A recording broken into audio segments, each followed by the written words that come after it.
8 young children between the ages of 3 years old to 11 years old were found dead, many with gunshot wounds to the head. 2 victims who were also in the home survived the attack, an adult woman who was shot, and a 13-year-old who now has broken limbs from jumping out of a window. Some Shreveport police officers say they've never seen a crime scene so brutal. The identified shooter is Shamar Elkins. 8 of the kids he murdered were his own. Across Linwood Ave on Harrison Street, Elkins also shot another adult woman in the face. She is now in critical condition and is believed to be the mother of some of the children. 8 children, ages 3 to 11, all gone before sunrise, inside the one place they were supposed to be safe. When the first responders arrived, there was no break-in. No unknown suspect. No sign of a stranger forcing their way inside. The door hadn't been kicked in. A window hadn't been smashed. The person responsible was already there. Their father.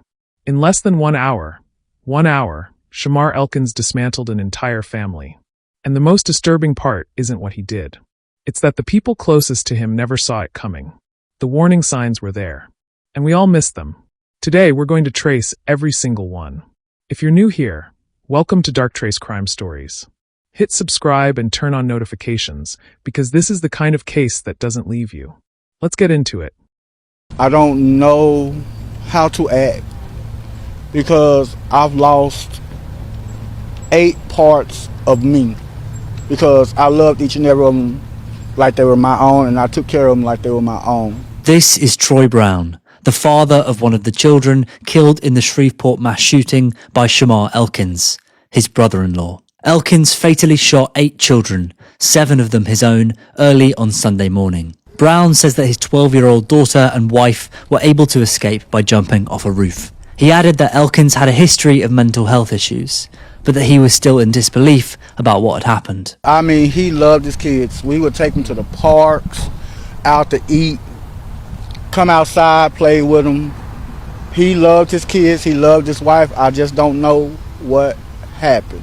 Brown also paid tribute to his 10-year-old son killed in the shooting. I'm never going to get to throw the football with him again. I'm never going to get to hear him say, "Dad, can I get this bag of chips?" I'm never going to hear my nieces say, "Gunkle, can I get a nana? Gunkle, you going to work? Gunkle, are you okay?" I'm never going to hear that again. Before everything changed, there was a family, one that, on the surface, looked like many others trying to make things work. At the center were 8 children. They were young, between just 3 and 11 years old, at ages where life is still simple. School, laughter, routines, small moments that often go unnoticed until they're gone. They weren't all from one household, but they were connected in a way that made them inseparable. Brothers, sisters, cousins, moving between homes, spending time together, growing up side by side. 2 women were central to that structure, Shaniqua Pugh and Christina Snow. Shaniqua was Elkins' wife. Christina was another partner, and the mother of 3 of his children. Between them, they formed the foundation of this extended family network. Different homes, but closely tied. Shared responsibilities. Shared children. Shared lives. And at the center of it all was Shamar Elkins. To those who knew him, he wasn't a stranger passing through. He was present. A father of 7. A man who had served in the Louisiana Army National Guard for several years, working in signal systems and fire support. He had structure at one point. A role. A sense of direction. After leaving the military, he returned to civilian life in Shreveport. Like many, he adjusted, built relationships, and focused on family. From the outside, it looked like he was doing what many parents do, trying to balance responsibilities across a complicated but familiar situation. But internally, things were beginning to shift. The structure that held everything together was becoming strained. And what once looked like a functioning situation was getting closer to a breaking point. By early 2026, the pressure that had been building beneath the surface was no longer contained. The relationship between Shamar Elkins and his wife, Shaniqua Pugh, had reached a breaking point. What once held the structure of the family together was now coming apart. The separation wasn't just emotional, it was formal. Legal steps had already begun, and a court appearance had been scheduled. It was set to take place just one day after everything that would follow. That detail matters, because it places a deadline on everything he was facing. This wasn't an uncertain future anymore. It was immediate. It was real. And it was approaching fast. For Elkins, this meant more than just the end of a relationship. It meant the possible loss of control over the family structure he had been part of for years. The routines, the access to his children, the connection to a life that, despite its complexity, had still been his. For someone already dealing with emotional strain, that kind of transition can feel overwhelming. And in this case, there was no indication that things were improving. Instead, everything was moving in one direction. Forward, toward a final separation. There's no single moment documented where everything changed. No recorded confrontation that clearly marked the point of no return. But the direction is clear. The closer the court date came, the more final everything became. The more final it became, the harder it would have been to ignore. And for someone already expressing distress about losing his family, that kind of reality can feel like something closing in. The problem is, when that feeling isn't addressed or interrupted, it doesn't just stay internal. It builds. It grows. And eventually, it can reach a point where decisions are no longer grounded in reason. That's what makes this stage of the story so critical. At this point, do you think this could have been prevented? Let me know what you think in the comments. What happened that morning didn't unfold in a single moment. It moved in stages. Quiet at first. Ordinary even. Then irreversible. It began in the early hours, when most of the city was still asleep.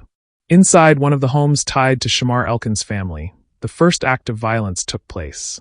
Christina Snow was there. She was the mother of 3 of his children, part of the wider family structure that had formed over years of shared parenting and separate households. That morning, she became the first person directly caught in what was about to unfold. Elkins opened fire on her inside the residence on Harrison Street. The attack was not distant. It was immediate and close. She was struck multiple times and left critically injured. And then, something even more difficult to process happened. He didn't remain there. After the shooting, Elkins took 3 of his children from that location. That decision marked a shift in the direction of everything that followed. Because at that point, the situation was no longer isolated to one home. It was moving, from one place to another, from one group of people to the next. The children were now inside the same sequence of events. And there was no indication that anything was stopping it. Elkins left the residence with them and got into a vehicle. The city was still quiet at that hour, unaware of what was already in motion. Inside the car, 3 of his children were with him. Young, unaware of the full scale of what was happening around them. For them, this was movement between places they likely recognized. Familiar routes. Familiar environments. A second location on West 79th Street. This is where the situation shifted again. Because unlike the first location, where the violence had already begun, this second house held something even more vulnerable. Children who were still asleep. Inside that home, more of Elkins' children were present, along with extended family members. The kind of environment where multiple children can be sleeping in different rooms, scattered across beds and couches. The house settled in early morning stillness. There was no immediate sign of what was about to happen. No warning loud enough to disrupt sleep. No moment that suggested danger had already arrived. When Elkins entered that residence, the situation moved into its most critical phase. What followed was rapid and devastating. Shots were fired inside the residence. The violence spread quickly through the space, reaching different rooms where the children were located. Some of them never had the chance to fully wake up to understand what was happening. Others did. And in those moments, survival became instinctive. There were attempts to escape, movement toward exits, panic responses from children who suddenly found themselves in a situation no child should ever face. One child made it onto the roof in an attempt to get away from the danger inside the house. From there, they jumped, surviving the fall but suffering serious injuries. Another child also tried to escape through the same route. The responses were immediate and desperate, driven entirely by instinct rather than understanding. Inside the home, the situation continued to unfold rapidly. In total, 8 children lost their lives during this sequence. 7 of them were Elkins' own children, and 1 was a relative who had been present in the home. Their ages ranged from just 3 years old to 11. The scale of what occurred inside that house is difficult to compress into words.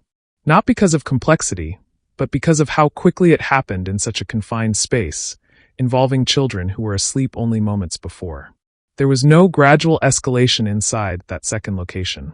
Once the violence began, it moved through the home in a short span of time that left little opportunity for reaction.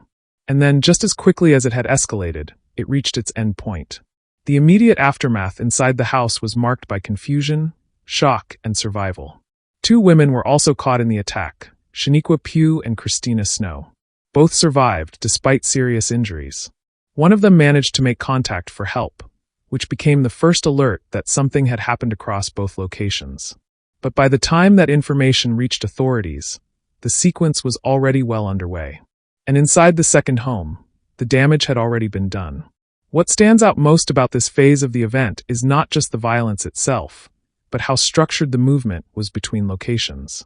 From one house to another, from one group of victims to the next, from a confined beginning point to a second environment where children were asleep and unaware. There was no pause in between that suggests hesitation or interruption. Just transition, from incident to incident, from room to room. And when it was over, the silence that followed inside that house was not the silence of calm. It was the silence that comes after something has already ended. Outside, the reality of what had happened was still catching up. Inside, the consequences were already fixed. The children who survived did so because of instinctive action in the middle of chaos that gave them no time to understand what was happening. Others did not have that opportunity. And in less than an hour from the beginning of the first attack, the entire sequence had already played out. What remains difficult to process is not just the outcome, but the speed. How quickly everything changed. Because by the time help arrived, the morning had already become something else entirely. I was just with my grandbabies the other day, and we was having so much fun. And I say for any grandparent out there,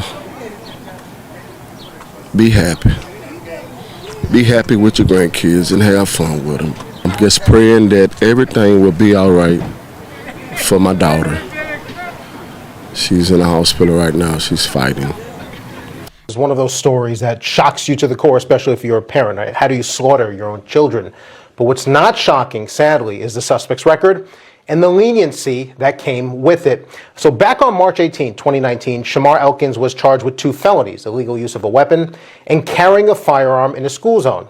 According to the police report, Elkins allegedly got into an altercation with the driver, pulled out a 9mm, and fired 5 rounds. One of those bullets reportedly landed near a high school where students were present. And then in a move, we see all too often a deal was cut that favored the defendant.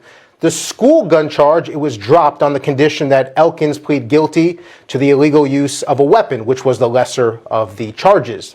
The judge handed him simply 18 months of probation and instructions to surrender his firearm and pay $71 a month for that probation period. That's it. Now, 4 years earlier, in 2015, Elkins was arrested for driving under the influence. He pleaded guilty to that too. His punishment? Also probation. 6 months of it. So within a decade, Shamar Elkins has 2 documented cases where his reckless conduct could have killed somebody. Twice, prosecutors offered him an easy off-ramp. Twice, a judge signed off on it. And now that leniency is coming into focus as Elkins stands accused of committing a mass murder against his very own children. When the violence inside the home finally stopped, the silence that followed was not relief, it was collapse. Inside the residence on West 79th Street, there were survivors still conscious, still trying to process what had just taken place. Despite injuries and shock, one of the women inside managed to reach out for help. That call became the first confirmed signal that something catastrophic had occurred across both locations tied to the family. It was fragmented information at first. A shooting, multiple victims, children involved. But even those early details were enough to trigger an immediate emergency response. As officers began arriving at the scene, they were faced with a reality that unfolded in layers. What had been reported as a domestic incident quickly expanded into something far larger once they entered the home. Inside, the scale became clear. Multiple rooms had been affected. Victims were spread across different parts of the house. Children who had been asleep just minutes earlier were now part of a scene that no one arriving could fully prepare for. There was no ambiguity about the severity, no uncertainty about whether this was still ongoing. The situation inside the residence had already reached its conclusion before authorities arrived. 2 sites, 1 sequence of events. both connected by the same individual. And that individual was no longer there. By the time law enforcement had begun piecing together what had happened across both homes, Shamar Elkins had already left the area. He fled the scene in a vehicle, taking the situation out of the residential environment and onto the roadways of Shreveport and nearby Bossier City.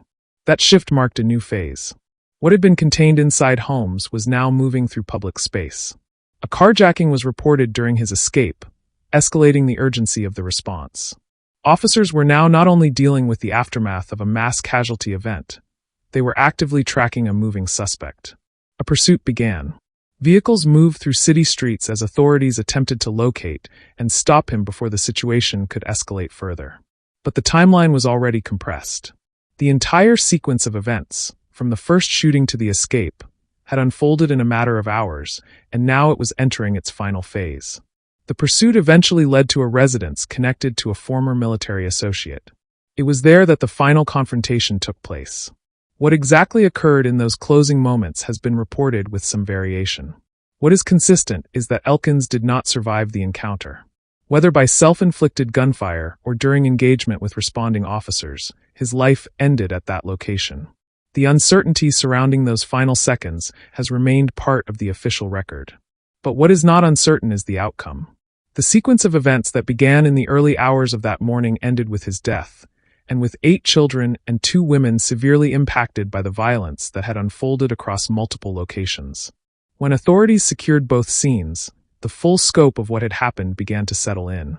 2 Homes Point One family network did a chain of events that moved rapidly from place to place without interruption.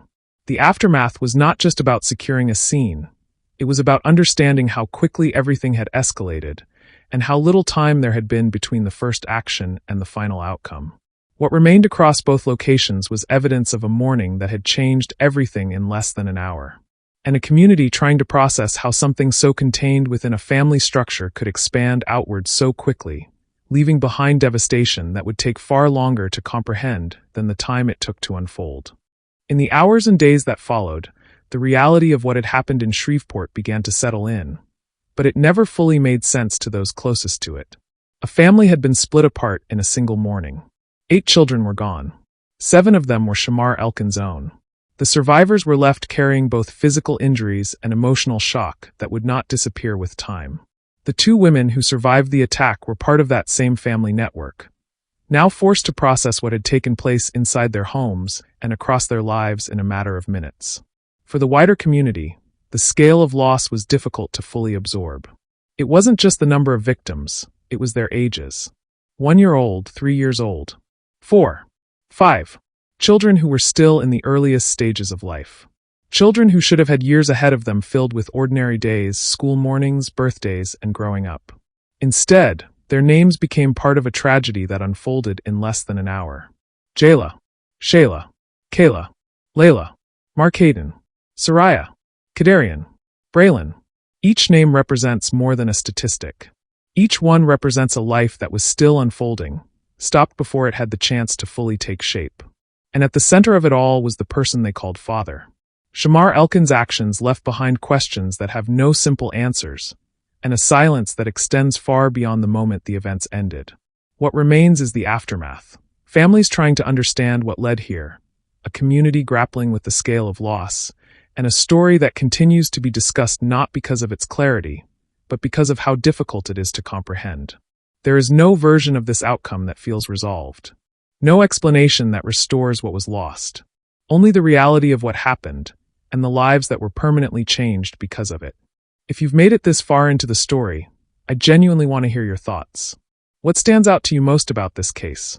And how do you even begin to process something like this when it happens within a family? If stories like this matter to you, stories that go beyond headlines and try to piece together the full picture, then make sure you subscribe to Dark Trace Crime Stories. Because this is where these stories are told carefully, and where they're remembered, not for shock value, but so they are never forgotten.